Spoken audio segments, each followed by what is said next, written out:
Hello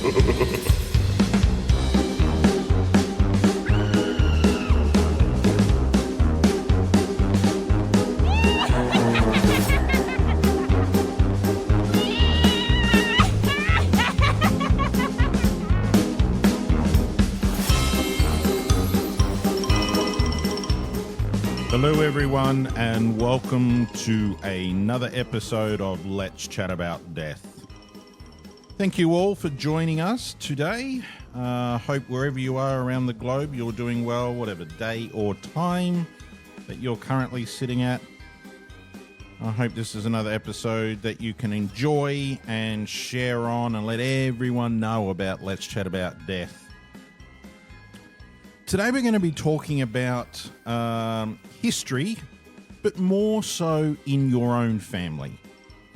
I know that sounds a bit, like, wow, what can we get out of that? Well, hopefully we'll be able to get quite a few things out of this episode.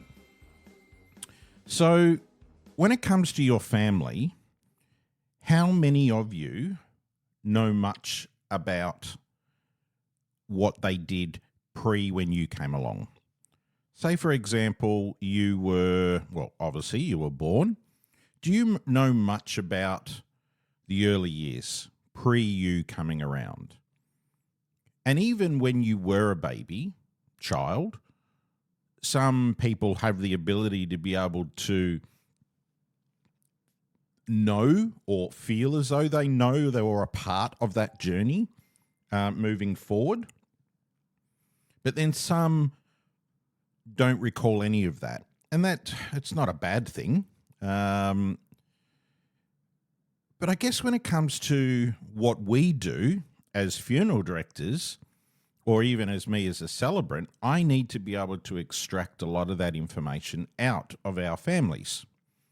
So then I am able to then give them a beautiful celebration of their loved one's life. Majority, I would say, let me just say just over half. So look, let's go 75%.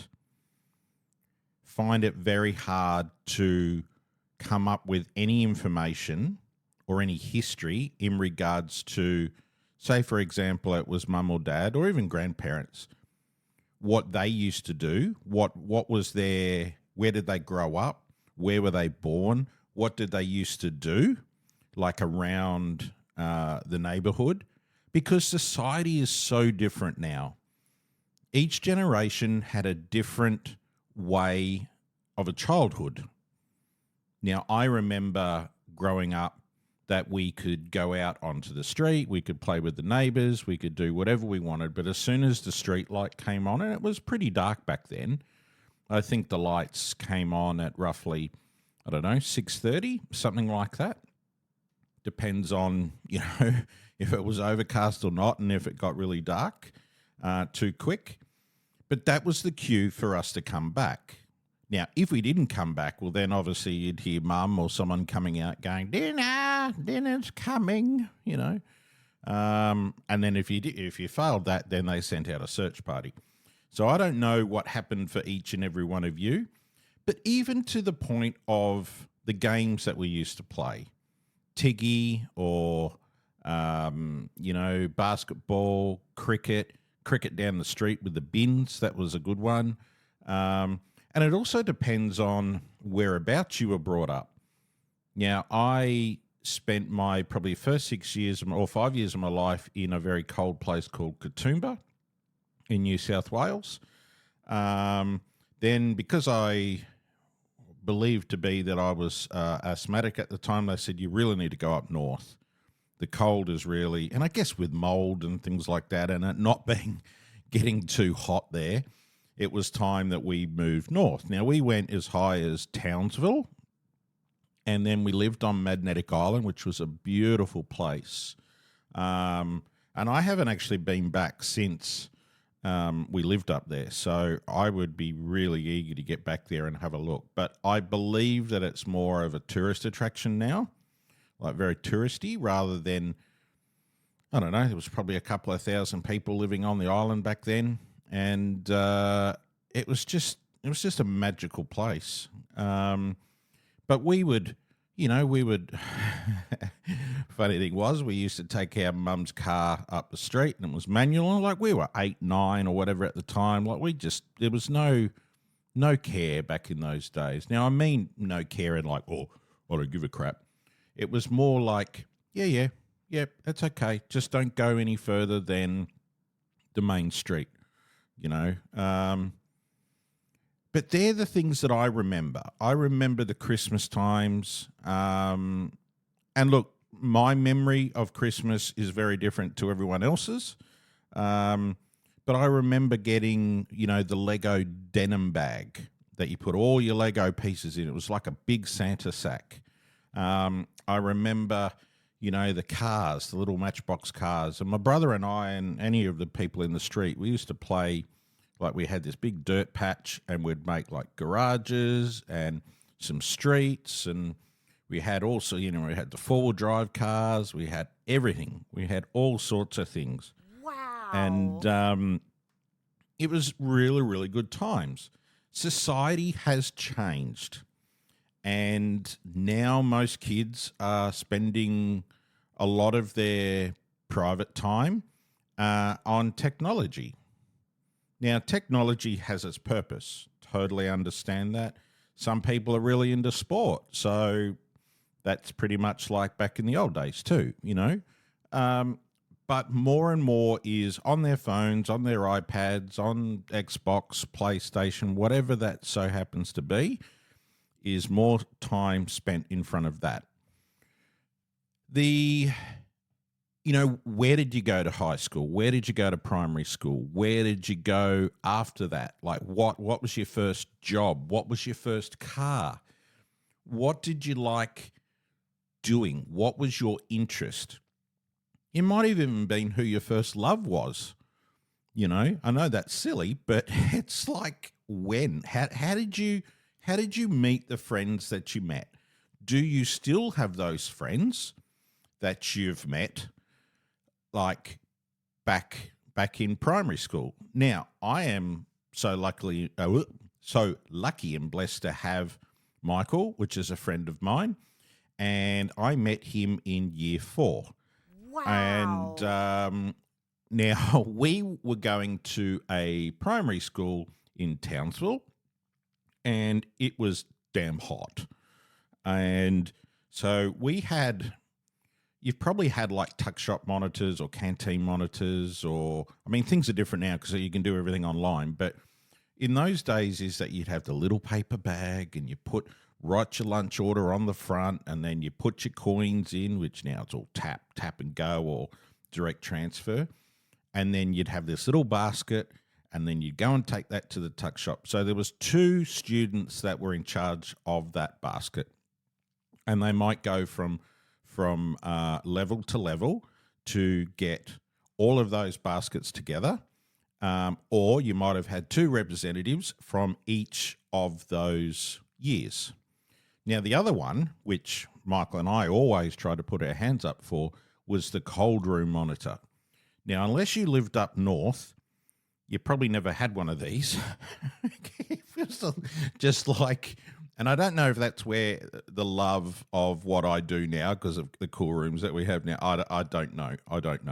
But it was everyone placed their lunchbox into a big tub, and we would then come along with this huge trolley, collect them all, and then we would go and stack them into this cool room. Now, we would be gone for nearly an hour, so we knew that was an hour gone out of our schooling. And I don't know what we actually lost in that hour, but you add that up over a few years. There's quite a few hours that have gone, but it was fun. And because it was hot, we were able to keep cool at the same time. But gee, did we have some fun. The other side is like, what did you used to get up to at school? What was your thing? Now, I don't know. And I'm probably kicking myself a little bit too, because a lot of my my mum's mum, I knew that she used to be get this, right? Especially for the ladies back in wartime, she was actually a crane driver. So she used to be up in these big towers, and she was in control of this crane that would be lifting things on and off locomotives, or even erecting things. Now, my gran probably would have been, I don't know, 20s or a little bit, 20s or so, I guess, doing this. Like, wow. Like, and then all I remember is my grandmother being elderly, because as a kid you go, oh, you're old, but she was still up there. But I don't know, I just looked at her as this. But when she was telling us stories of her being elderly, her being like a crane driver, and then she was involved in other processes of making certain things, and then like there's all of these stories. But even her involvement in community service events, or community-based events, what my grandfather used to do. He used to work at the local base hospital, but was also a mortuary technician, and he used to do a lot of the autopsies. Now, I guess my mum ended up being a registered nurse and did that for 30 odd years, and geez, she was good at it. And maybe that's where she got the love for that. And maybe that's where I've got the connection between all of that, because it tends to run in a side of a family, if it's all done correctly. So how much of your life, or even your mum's or your dad's or grandparents, how much of that would you really know? Because that's the tales that we really want to know as well. Like we also want to know the later parts of their life where that were probably more. Well, they are. It's probably more connected to you because that's when you came along, or where things started to get a little bit more fun. But the other side of it is, there'd be people at that funeral, or even if your loved one hasn't even passed yet, it's just talking about it, getting that vital information. And I just want to be able to provide people with as much information as I can for them to, even if they just jot things down, remember it, place it onto a digital recorder, whatever it is, that's important. Because once that person goes, then it's too late. So whatever you can do, type it down. Get on the computer or get your pen and paper out. Some people are probably thinking, pen and paper, I don't write anymore. But, type it all out. Where did they go to school? Where were they born? How many brothers and sisters did they have? What did they used to get up to? All of that vital information. You might think, okay, granddad was a farmer, or great-granddad may have been a farmer. Now, how did he become a farmer? Was his father a farmer? Was it, that generational thing moving forward, and knowing that? So that would provide, like for someone like me as a celebrant, vital information that will be able to be shared with people that are attending at a funeral. A lot of people, I will tell you now, don't have a lot of information even about the life that they've shared. And that could be for several reasons. It could be that your loved one went through a very traumatic time, and we know during war and Vietnam and all of those, it was something that just was never spoken about. But if they've managed to get through some of that trauma, they may share that with you. We only learn by what movie makers do, or, we read in the books. But to hear it firsthand, these young, vibrant men and women went to war like, yes, we're going to do this for Australia. We're going to, and they went out there and they did it, especially for the Australian side, and I guess across the world it's all the same. But then they came back very different people. They go away with black hair, come back with white hair. They used to be a very vibrant, muscular type person, and now they're this little thin, weepish type of person that just doesn't want to communicate. Everyone deals with trauma differently, but their stories, their memories. Every time I do a service, I talk about memory. And the more we talk about memory, the better we are in enabling the future generations to learn a thing or two about their family tree.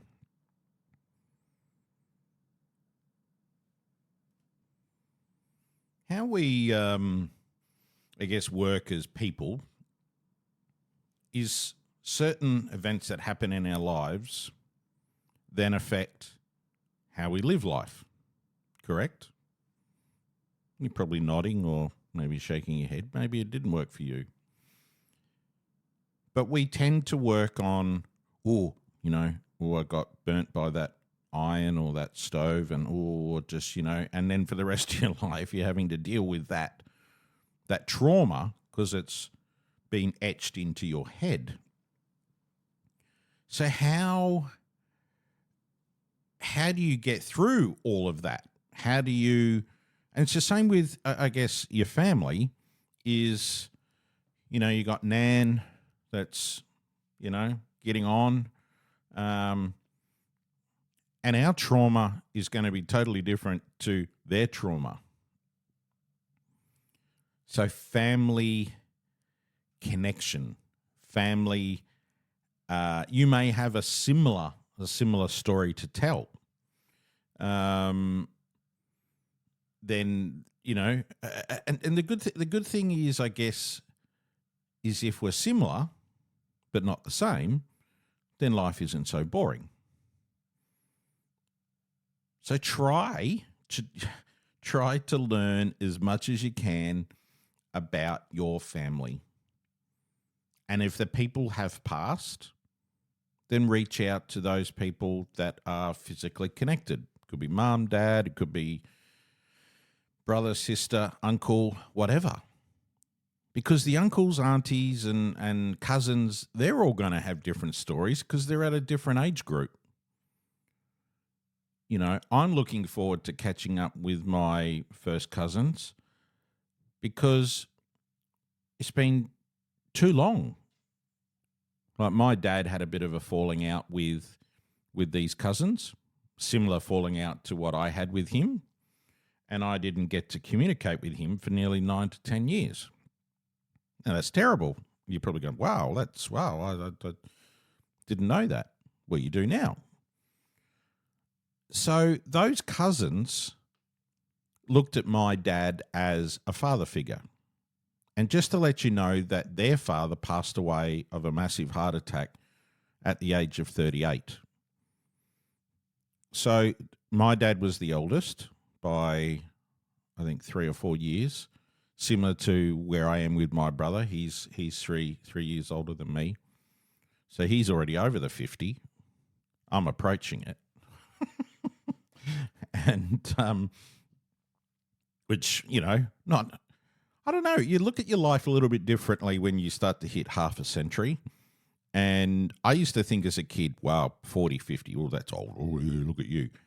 But, I mean, even if you said you had a lifespan of 80 years, right? And I'm only going 80 because a lot of people between 80 and 90, that's when a majority of people pass away. It's just, and depending on what their lifestyle is or was at the time. So I'm already in the second half of my life. That's how my brain works. I don't know how your brain works, but I've got the young mind. Well, I believe that I'm still this big kid. And that's why I put, stupid things, like that. And, the little crowd. That's just me. That's me. And it's not everyone. But I want my family or my kids to remember me as who I am. I want them to remember me to be that fun-loving person, that was there and would take the shirt off his back to help others and, you know, and help them, guide them as much as I can. I didn't have a lot of, I guess, parental support from, apart from probably my mum. My grandmother sort of raised us a bit too, but Dad really wasn't involved in the process. But with my cousins, like I was saying before, they looked at him like a father figure, and they've got stories that I'd really want to hear. Because automatically I'm going to go with it, oh, well, I wasn't talking to my dad. But he was still my dad. So I'd like to learn a bit before I go, or before they go, because they're in their late 50s, 60s, you know, and talk about stuff. Talk about my nan. I didn't have a lot on my nan. Nan was Dad's mum. And you'd visit her and then she'd get tired and then we'd all leave, and it was like a big, you know, it was like, oh, come on, just do what we have to do and move on, which is terrible as a kid because you want to be a part of all of that. But it was very different. Grandfathers I had, so Nan's husband, he was blowing up in the war. He was a commander or something and he got blown up. And my other grandfather, well, he died, I think, well, we believe it was stomach cancer or something like that. But in those days, we didn't have a lot of the technology to what we have now. So, you know, like when chemo and all these other things, you know, or immune therapy, it would have been like, yep, too late. We'll take this out or whatever, and just quality of life. Let's just see how long you've got. And is that better than going through the process? I don't know. But even to that point, not 100% knowing what he passed of. And yes, I could go and get the death certificate from Births, Deaths and Marriages of New South Wales, and that's probably something that I will do. But with Mum passing 9 years ago or 10 years ago, you know, I don't know, as a kid, you don't tend to talk too much about that stuff. But in later life, and I guess with what we do here, is you're learning so much about people's lives. I love the story. Even if I knew that person and learning something different about them, wow, it's like, it might be something total left field that you had no idea about. And it just comes knocking at the door. And you got to open that door, and you need to investigate that further. Don't just go, oh, okay, that's nice. Yeah, like go, hang on. But where? Where did he come from? That's just me. That's what I would do. So investigate. It's vital. It's. I mean, if you're not interested in it, you wouldn't be listening to the rest of this podcast. You'd be going, no, I'm not into that. But if you are still listening, then you're interested in what I'm saying. It may help you, or you could sit here and tell me today that you know everything about your family because they're very open. And I would say that is fantastic. To be able to know everything about your family, or as much as they wish to share with you, would have been absolutely fantastic. So there is, we provide the service too, where, you know, those that are still living and with us can sit down and either video it or record it and be able to put those memories down for you. We have all the questions. The good thing is with that is if we were to video it, and then if something does happen, then we can edit certain things with the video and be able to do them physically speaking about their life. Make it more personal towards them. Becomes a little bit more of the, you know, involving the technology side. Because when it comes to creating a eulogy, and we can only give an overview of someone's life too. If you were there for years and you were just sitting, you'd be able to tell it. But most of the time, you only have an hour to do it. Or even if you said 2 hours maximum, if you went double time. 2 hours is still not enough to be able to provide all the information. But what tends to happen is we do the spoken word and then we do photos. Photos with music that is significant to them, or music for you that resembles them. That's where you get the millions of other stories are all combined in photos. So photos, start having a look through the old ones. I know we've all got them on our phones and we've got them on our computers, and make sure you back them all up. That's all I'm going to say. Back them all up. Go and double check your phone after you listen to this. Make sure it's all there. Majority of the time is we don't print them off anymore. It's just like, oh yeah, I'll just shoot that through to you. I'll email that to you, or I'll do that on Instagram, or I'll do that on, Snapchat, or even the TikTok side, Go back over those photos and create that. So that is telling a story. Same with little segments out of a video. We did a funeral not that long ago. He was a muso, and he was just sitting at his desk at home, and he had his guitar and microphone. He was just smashing out some songs. That was beautiful. And we actually played that at his funeral. And it wasn't just the audio, it was the video. It was him. And the way that his face would resemble the words he was saying, the feeling to it. So if you do get the opportunity to record, or even just the audio on a digital recorder, do it. Because how you write it down may only be half of the story, unless you're a fast writer or a fast typer.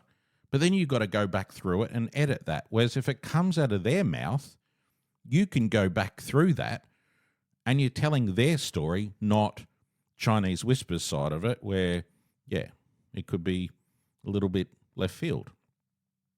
What do you reckon of that? I reckon that's a great idea. So research your family. Find out everything about them. And if you can't, or they don't know, then at least you've tried. And I think it's when you do get older that you do want to know, why, you've got the same trait as me, you've got, why am I like this? Or, why are we all nurses? Why are we all doctors? Why are we all garbos? Why do we like the same things? And it might be because that's what you've grown up with, but it might be that it's a family thing that, generation are taking on the same roles and responsibilities. So I'm going to leave you all with that, because I think that covers quite a bit of ground. I mean, it's just research. Even, ancestry.com, if you haven't got a family tree, then maybe spend a little bit of money and put it out there. You'll be surprised. Even how far does your family name go back? And if you don't want to know the family name, well, then don't. But there's some of you out there that will go, I don't, apart from my mum and dad and their parents, and I don't really know. You may have even come back from, the Dark Ages, or 14th, 15th century. You're just wow. You might have had a castle, like the Bremba name. That we used to have a Bremba castle, but I think it was called Bremer Castle. And that's in Scotland. And I think as far back as what my dad researched was, I think, the 1500s, 15 or 1600s. But I'm going to probably research a little bit more about that. I want to know, unless my brother's got a sign-in, or he has the paperwork. Like I said, I lost contact. But, just research. Let's see what you come back with. So thank you everyone for listening. Hope it wasn't too boring. But I just think it's important. Family, people that we love, it's important to find out about each other. And, when that time does come down the track, you're prepared for that. And you're able to share to everyone their memory. So thank you so much, everyone. And until we come back on here again, enjoy. Don't forget those that are on here. We do have TikTok, Bremba Family Funerals. We normally do Sundays with Bremba at 8:30 Melbourne Australian time. We do have Instagram, and we've pretty much got everything. Go and check us out on there and make any comments that you wish. Bye for now.